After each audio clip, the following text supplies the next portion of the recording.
कळव्यात परप्रांतीय महिलेनं मराठी पुरुषाला शिवीगाळ करत मारहाण केल्याची 2 दिवसांपूर्वी घटना घडली होती। मनसेच्या महिला पदाधिकाऱ्यांकडून या महिलेला मनसे स्टाईलनं उत्तर देण्यात आले। परप्रांतीय महिलेच्या कानशिलात लगावत तिला माफी मागायला लावले। महिलेचा धक्का लागल्यानं तिला अर्जुन काटेंनी विनंती केली, मात्र महिलेनं दादागिरी करत अर्जुन काटेंना शिवीगाळ करत मारहाण केली असा आरोप आहे। आणि हा संदेश सर्वांना आहे की मराठी माणसाचा आदर करा, मराठी माणसाचा सन्मान करा।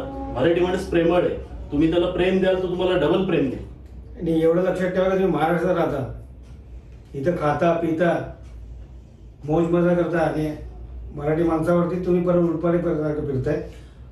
आम्ही आता ताईंना आम्ही प्रेमाने सांगितलं, समजवलंय।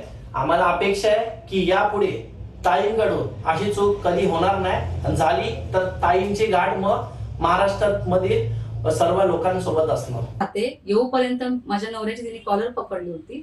त्याच्यानंतर मी गेल्यावर मनसे स्टाईलने तिला धडा शिकवण्यात आला आणि नंतर तिला पोलीस चौकीमध्ये घेऊन गेलो। ठाणे लोहमार्ग पोलीस स्टेशनच्या येथे तिला समज देण्यात आली।